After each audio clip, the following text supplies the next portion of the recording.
সবাইকে আমার নতুন একটা ব্লগ ভিডিওতে তোমাদের অনেক অনেক স্বাগত। আর এখন বাজছে ঘড়িতে 8:12। আমরা এই মাত্র বেনারস এসে পৌঁছলাম।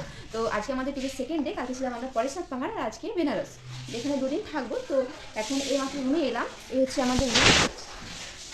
আমরা একটা রুমের মোট 4 জন আছি। এই হচ্ছে আমার রুম পার্টনার অপর্ণা, ডালিয়া, আর একজন বাথরুমে আছে। কি বল, তোদের কেমন লাগছে? খুবই ভালো লাগছে। আমরা এখন বেনারস এসেছি, কিন্তু আমাদের একটা প্রবলেম হচ্ছে কি, এখানে রুমটা আমরা ঠিকঠাক পাচ্ছি না। মানে আমাদের একটা রুম পছন্দ হয়েছিল, কিন্তু সেখান থেকে আমাদের এক্সচেঞ্জ করা হয়েছে আর কি, যার কারণে আমাদের হচ্ছে না। আর ডালিয়া এদিকে লজ্জা পাচ্ছে। তো চেষ্টা করছি স্যারকে বলার যে রুমটা যাতে চেঞ্জ হয়। তো জানি না যদি চেঞ্জ হয় তো খুবই ভালো হয়, কারণ বাথরুমে দরজা নেই, দরজা আছে কিল নেই, সরি, দরজায় লক করা যাচ্ছে। আর লাইটের অবস্থা খুবই খারাপ। তো এই রুমে লাইটও ঠিকঠাক নেই, আমরা রাগানে রিলস করতে পারছি না। তো দেখা যাক কি হয়, স্যারকে বলি স্যার কি করে।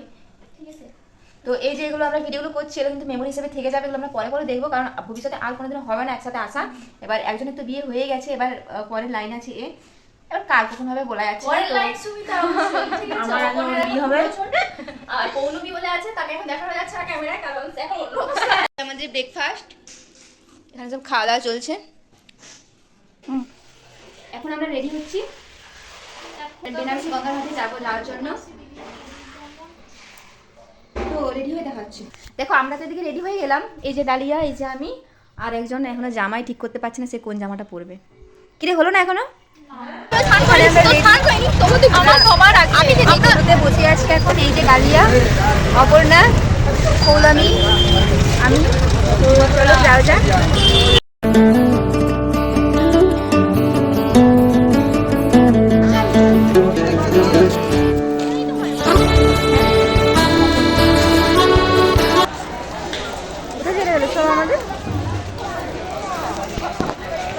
তো চলো এবার একটু ভয়েস দেওয়া যাক। এতদিন বেনারসের নাম শুনতাম, কিন্তু কখনো ভাবিনি এত তাড়াতাড়ি আসতে পারবো। কিন্তু আমাদের একটা আফসোস থেকে গেছে, আমরা কোনো কারণে গঙ্গা স্নানটা করতে পারি। কিন্তু কোনো ব্যাপার না, কাশী বিশ্বনাথের দর্শন পেয়েছি, এটাই অনেক। এখানে আমরা সবাই মিলে একটা সুন্দর সময় কাটিয়ে ছবি তুলে ভিডিও নিয়ে গেলাম নৌকো চড়ে চুরাশিরা ঘাটের দর্শন। আমাদের গ্রুপে ছিল প্রায় 45 জনের মতো। তো নৌকোতে আমাদের লেগেছিল পার হেড 400 টাকা করে। তবে সময়টা ছিল অনেক। প্রথমে 11:30টার দিক থেকে নৌকোতে উঠে কয়েকটা ঘাটের সৌন্দর্য দেখতে দেখতে কাশী বিশ্বনাথের দর্শন নিলাম। যেহেতু কোনো মন্দিরে ক্যামেরা এলাও ছিল না, তাই আমি ভিডিও করতে পারিনি। তবে নৌকো থেকে কিছু ভিউ তোমরা দেখে নাও। आप लोग बैठे घर के नाम तेलिया नाला है।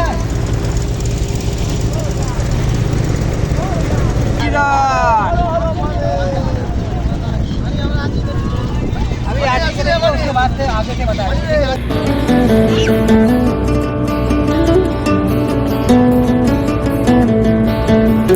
ব্যাস কাশী বিশ্বনাথ দর্শন সার্থক। এবার যাবো আমরা লাঞ্চ করতে। রুমে এসে লাঞ্চ করে ফ্রেশ হয়ে আবার রেডি হলাম সন্ধ্যেবেলায় গঙ্গা আরতির জন্য, যা দেখার জন্যই আমাদের বেনারসে আসা। তো এই হচ্ছে আমাদের বেনারসের ফার্স্ট আর সেকেন্ড লুক। তো কেমন লাগছে বলো? সবাই কিন্তু চুড়িদার পরেছে। তো আমরা আবার ঘাটে যাচ্ছি গঙ্গা আরতি দেখতে। এদিকে আছে আমাদের টোটোতে ডালিয়া, অপর্ণা, পৌলমী, আর আমি। চলো যাওয়া। টোটো থেকে নেমে ঘাটে এসে আবার গেলাম নৌকোতে ওঠার জন্য। কিন্তু তার আগে আমি আর আমার বান্ধবী গঙ্গা মায়ের কাছে নিজের মনস্কামনা বলে দীপ জ্বালালাম।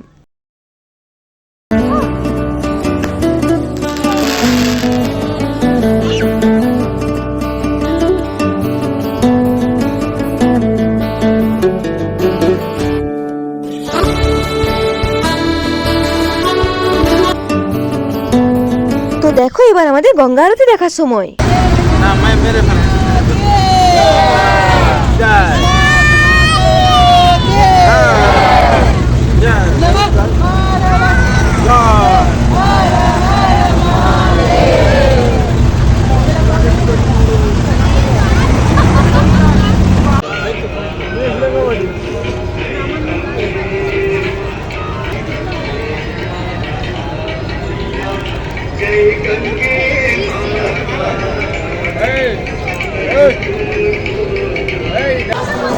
আমরা আছি এখন নমঘাটে।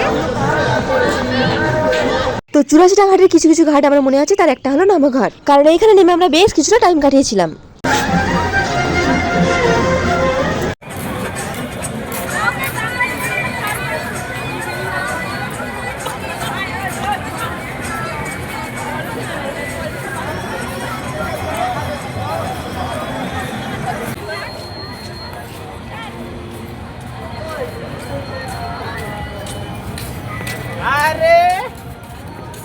ছোট বউ আর ফেরার সময় বেনারসের চা খেয়ে রুমে গিয়ে ডিনার করে ভিডিওটা কমপ্লিট করেছিল। তো এই ছিল আমাদের 6 দিনের ভ্রমণের বেনারসের প্রথম দিন। দেখা হচ্ছে পরের ভিডিওতে।